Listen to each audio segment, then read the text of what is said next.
کتاب خانے پر حملہ کیا گیا اور ان کی کتاب خانے کو جلا دیا گیا، جس میں بہت ساری انمول کتابیں تھیں، وہ سب جلا دی گئی۔ لہٰذا اب شیخ مفید پریشان ہوئے کہ کیا کروں، وہ ساری حدیثیں جل کے راکھ ہو گئی، اب ان کے پاس کوئی ذریعہ نہیں تھا کہ وہ حدیثیں پھر سے وجود میں آ سکیں۔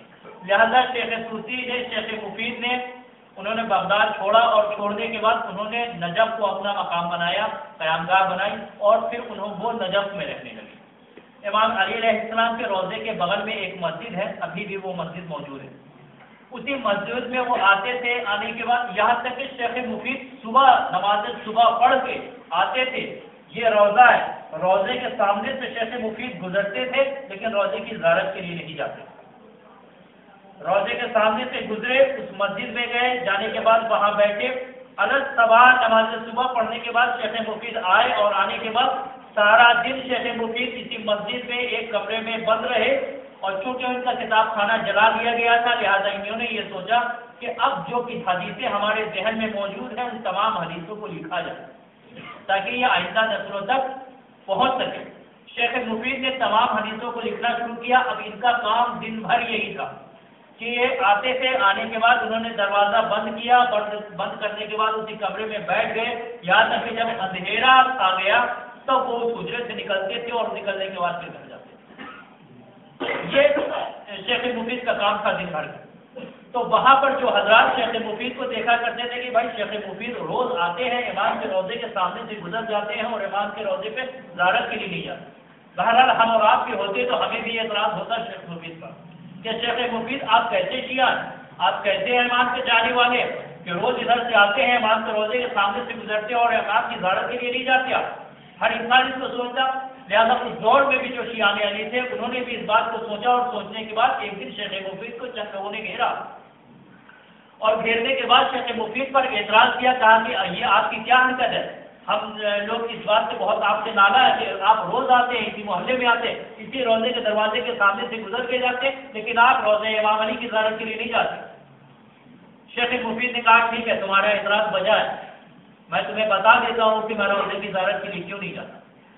کہا کہ میں روضے کی زیارت کے لیے اگر جاؤں تو وہ ایک شخصی فائدہ ہوگا، ایک انسان کا فائدہ ہوگا، کیونکہ میں زیارت کے لیے جا رہا ہوں، لہذا جو بھی ثواب ہوگا وہ زیارت کا ثواب مجھے ملے گا، اس میں سے کسی دوسرے کو کوئی فائدہ نہیں ہے۔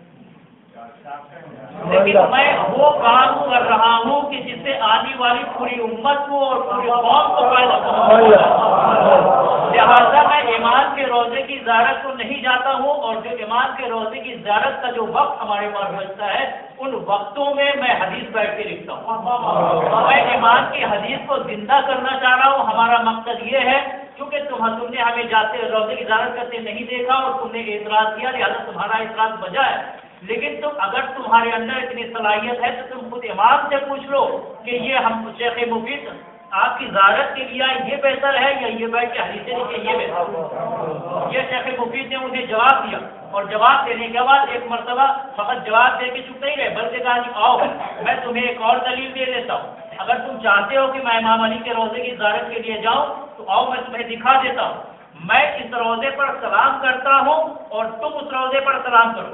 اور شیخ مفید چند لمحے کے لیے روضے امام علی پر پہنچے اور انہوں نے سلام کیا، السلام علیکم یا امیر المومنین، اور تاریخ لکھتی کہ جیسے ہی شیخ مفید نے سلام کیا روضے سے جواب سلام آیا۔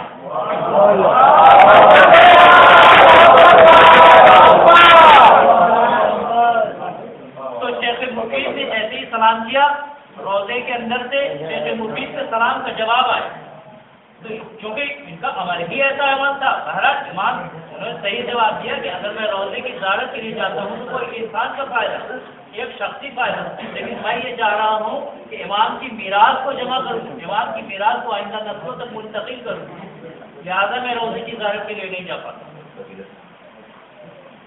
اس کے بعد شیخ مفید کے بعد اور کچھ علماء وجود میں آتے رہے ہمارے ایران کے، اور یہ بات میں آپ کی خدمت میں عرض کر دوں کہ ان مذہب کو اور حدیثوں کو زندہ کرنے میں، اس کے جمع کرنے میں غیر سید حضرات کا بے حد ہاتھ رہا، بہت زیادہ۔ یہ جو میں نے چاروں کتابیں آپ کے سامنے گنائی، اور ان چاروں کے لکھنے والے 3 افراد، سب سے پہلے محمد بن یعقوب کلینی، دوسرے ہیں شیخ صدوق اور تیسرے ہیں شیخ طوسی. یہ تینوں حضرات شیخ ہیں، ان میں سے کوئی بھی سید ہے. یہ جوامع اولیہ جو تین لوگوں نے جمع کی یہ سب کے لکھنے والے ہیں. اس کے بعد یہ خود ہمارے برادران اہل سنت میں بھی جو کتابیں پائی جاتی ہیں ان سب کو لکھنے والے بھی اکثر افراد ایرانی ہیں اور اکثر شیخ. اور اس کے بعد جوامع ثانیہ بھی کی جو 7 یا 8 کتابیں ہیں اسے بھی جن لوگوں نے جمع کیا وہ بھی تقریباً اس میں بھی اکثریت سے ہے. تو ہمارے مذہب کو بچانے، دین کو پھیلانے اور حدیثوں کو جمع کرنے میں ان لوگوں کا بہت بڑا ہاتھ ہے. ایک اور سوال بھیجیے.